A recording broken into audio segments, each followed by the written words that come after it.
Hi, everybody. Welcome to this week's Wilmington Biz Talk. I'm Vicki Janowski, editor of the Greater Wilmington Business Journal, and this is our weekly live stream interview series where we talk with area, business, health, and political officials to give you an update on different issues around the region. Today, we're going to take a deep dive this lunch hour into Brunswick County and the economic development efforts going on there. They've had some activity on some major parcels of land, and also we wanted just to see what the latest trends are, particularly as we're coming off of a year of COVID and changes in the way that they've been marketing the county. So joining us today is Bill Early, who is Executive Director of the Brunswick Business and Industry Development, or BID, as they like to call themselves. They are in charge of that marketing and recruitment effort for economic development in Brunswick County. We want to welcome Bill on here today to talk a little bit about these issues. Thank you, Vicki. As always, you are welcome to post questions in the feed on Facebook if you're watching this live, and I will pass those along to Bill. If you are catching up later on our podcast, feel free to listen that way and also catch up on other recent episodes by going to WilmingtonBizTalk.com or checking out the podcast on your wherever you get your favorite podcast streams. So Bill, just to start us off, let's talk a little bit about what's been going on in Brunswick County and how have your economic development efforts been going this past year? Surprisingly, things have been going very well. We have all adapted to a new way of doing business with COVID. A lot of it becoming remote and Zoom as we're doing today. But activity has been surprisingly strong in interest in locating in Brunswick County. In terms of companies trying to make decisions of potentially relocating or opening up new facilities, does it seem like they're still holding off on making those major decisions, or has that been business as usual? Some of the decisions are taking a little bit longer.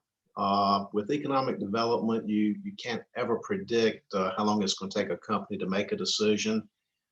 We have one that we've been working with for probably 18 months. And their decision has been delayed due to COVID, but we're still in that finalist list. Some companies say we want to be up and operating within 6 months. Can you provide that option for us? And sometimes that's difficult if you're having to build something. And on the other end of the spectrum, we've covered a lot about, in terms of residential real estate, a flood of people that are moving into the area or moved into the area last year. Both because of the housing market, but also because they were looking to relocate because they could work remotely. On the commercial user end or on the companies that you're talking to, does that trend seem to be happening on that side as well, where company heads or CEOs are choosing and looking closer at coastal Brunswick because of the quality of life or wanting to live by the beach there? What I'm seeing is there are a lot of companies that are trying to move to areas that are less densely populated, that you would think would have a lower transmission rate of COVID and other viruses. I think it's brought a whole new light to the way we do business and we interact with people.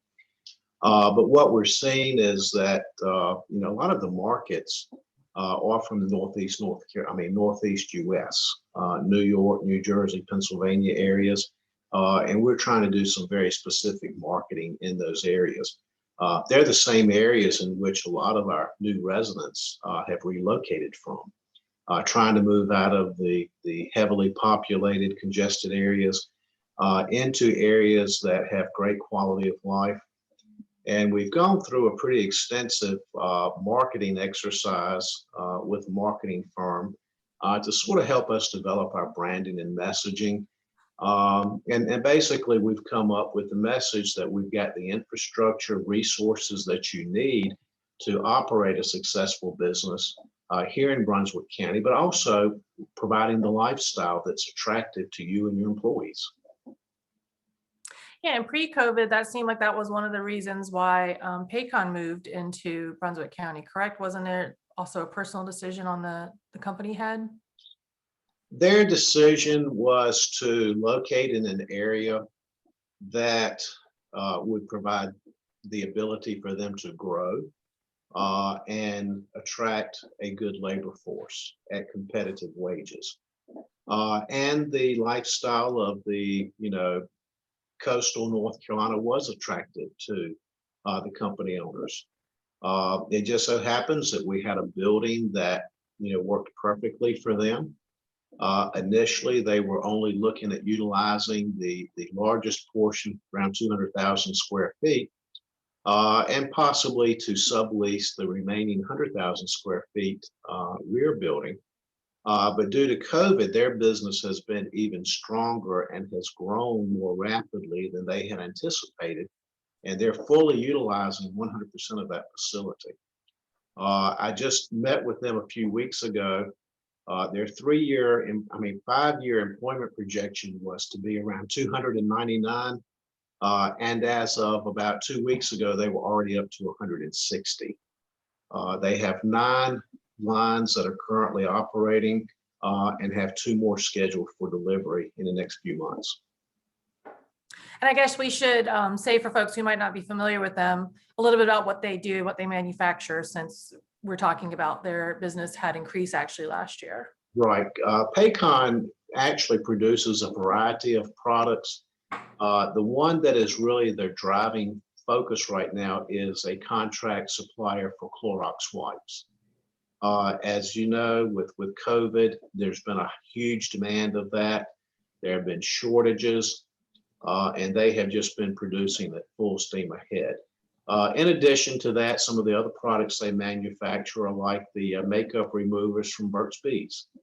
So they have a variety of products, but right now their big demand is with the Clorox wipes. Right, and that makes sense. Clorox wipes and Zoom, if we had only known a year ago. Right. So you have all those things then on the pro side going for you when you're out marketing. What are some of your biggest challenges? Is it, you mentioned inventory before, is it infrastructure needs, workforce availability? I would say that still the biggest challenges deal with product availability. I've been here 3 years. We've been working very diligently to get our Megasites fully infrastructured. I'm very pleased to say that we have made great strides in achieving that. As we speak, the water lines are being constructed along 74, 76 to bring the water supply to the Mid-Atlantic Industrial Rail Park. The lift stations for the sanitary sewer have been constructed and getting close to having the motors and pumps installed. And we expect both of those sites to be fully infrastructured around June. Also, we've been working towards creating additional buildings. We're very pleased that we have a partner with Cameron Management and Windsor Commercial that is building a 150,000 square foot spec building at the International Logistics Park. That building is designed to where it can meet the needs of most any company that would come in, and it is expandable up to a little over 300,000 square feet. I fully believe that once we get some activity started on either one of those sites, that it will be the start of great things and further development of both of those parks. Yeah, so let's spend a few minutes talking about those parks.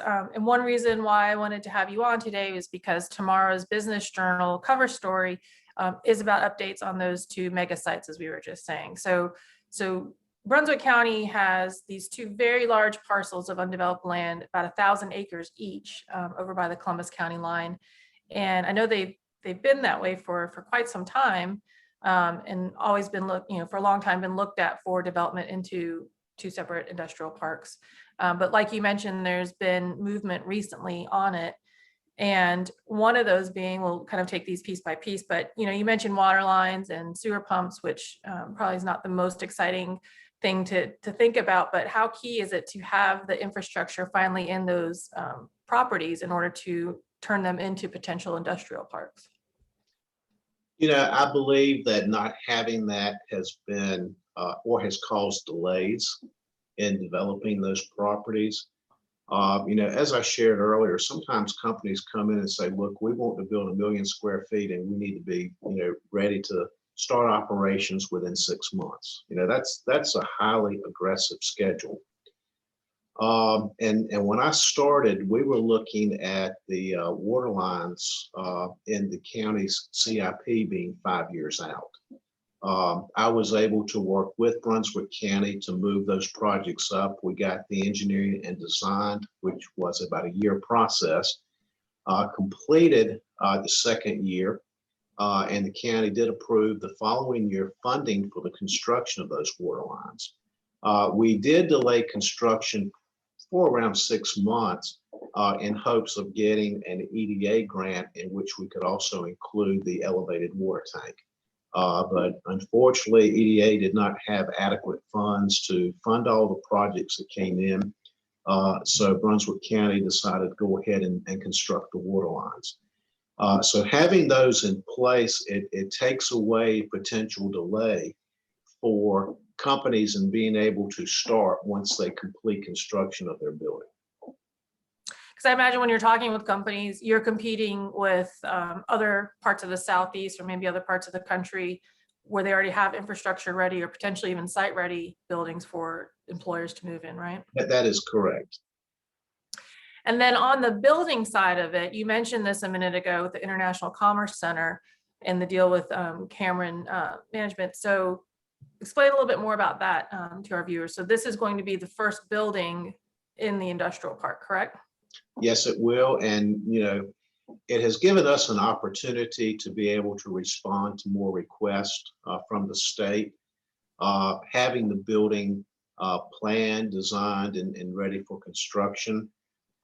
We've actually already had a couple of site visits that are tied directly to that building. We actually have another one next week, a company coming in to look at that building. So it's really allowed us to be able to respond to more requests. And being in the design stages, we've got flexibility in being able to make alterations to meet the specific needs of the individual company. And what kinds of users would you be able to attract with a spec building like that? Is it more geared towards manufacturing or logistics? I would say both. Obviously, we're promoting it for manufacturing. That's the largest sector, but also for warehousing, distribution, and logistics. Anything that would do assembly or manufacturing, this building and these megasites are ideal for. This idea of having a spec building and investing up front, or even working with development companies to build it before users come in for what they need. Is this a growing trend that you're seeing in terms of industrial real estate and economic development? This is something that has happened for many years, communities going in and building spec buildings. And there have been very good experiences with those, and then there have been some that have not been good. One of the things that we've tried to do is look at what the requirements are of most companies that are looking for existing buildings and try to design a building such that it does not have as many limitations as what some other properties would have. For example, one of those would be ceiling heights. At one time in manufacturing, a 20-foot ceiling was adequate for manufacturing facilities. Now we've got some looking at 40 to 60 feet. Most of them need somewhere around 30, 32. So this building is being built with a 32-foot clearance. So we just try to, limit any things that we have control over that could eliminate the building as a possible suitable building for a company. So after you turn your focus past the International Commerce Center, what are the goals, or what's the plan then after that for these sites, just both short term and in the long term hopes for developing them out? Well, long term, we hope to continue this process. I believe our partners are positioned that once we find tenants for the International Commerce Center, they will be prepared to do another building. We're also looking at possibly doing some spec space at the Leland Industrial / Innovation Park. And also, with Brunswick County, we do have an awful lot of focus on the northern end of the county, but we're also focused on creating opportunities along the 17 corridor all the way down to the southern end of the county. So that is an area that we also represent, and we're very mindful of the needs that are there. Some of the infrastructure just is not as readily available in the southern end of the county, but all manufacturers don't need gas and rail. So we're trying to look at creative ways to create some opportunities that will help prompt the additional development in the southern end of the county. Obviously, with us being a coastal community, we've got our beaches. We don't have any intent of trying to do any type of industrial or manufacturing development in those coastal communities. We want to keep that as an ideal place to vacation and have a residence. But if you come into the 17 corridor, we can create employment opportunities for people that choose to live at the coast. And you mentioned briefly there that Leland Innovation Park. That's something we've also covered in terms of kind of rebranding it toward innovation and knowledge worker type companies. That's been a fairly recent shift for them. How has that been going in terms of interest from companies? There has been some interest. It will typically be the smaller companies. The county does own some land out there. We have looked at the feasibility of, what type of spec space can be built there. We also have a developer that's looking at potentially developing a 70, 80,000 square foot spec space on some property that they own as well. So that there's potential there, but it will be more for the smaller manufacturing firm. Gotcha. And obviously, Bill, your focus and efforts are on Brunswick County and the different parts of Brunswick County and different sites there.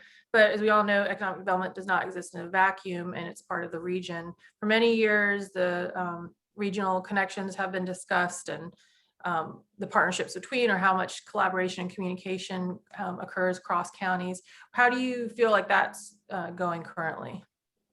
I feel like it's a very positive relationship. We are participate in North Carolina Southeast region, which represents 18 counties in Southeast North Carolina. And we partnered with them. They're great partners in helping us with projects. And also we have identified sort of a sub-region of the Wilmington area that includes New Hanover, Pender, and part of Columbus County and Brunswick County. And I would say that we work very well together. We all realize that while we want our individual wins in our counties, that if a company locates in Brunswick County, it will provide benefit for residents of New Hanover, Pender, Columbus County. If something locates in Columbus County, it creates additional opportunities for the same counties. If something goes into New Hanover or Pender County, it provides employment opportunities. And we all realize that. I think we all have a great deal of respect for one another, and I think we work very well together.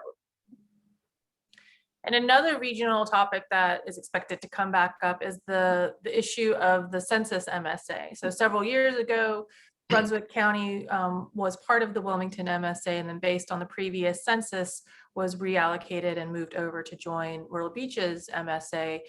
This has been a point of discussion, both when that happened after the last census, but also I think comes up from time to time in terms of whether it does or does not have impacts on things like economic development marketing, or even just like retail marketing and the things that are based on populations when talking to companies. I know the Wilmington Chamber, in one of their priorities for the year, is to revisit that now that the new census is taking place, and attempting to lobby to return Brunswick in New Hanover County and Wilmington's MSA. I'm just curious, from your perspective, when you're talking to companies, does that make a difference in the discussions? And also, do you have a thought or a viewpoint on what should happen with the MSA going forward? I'm going to be very honest. I have never had a company visit Brunswick County and ask us which MSA we were located in. I think there are certainly benefits to being in the Wilmington MSA. For one thing, Brunswick County is North Carolina.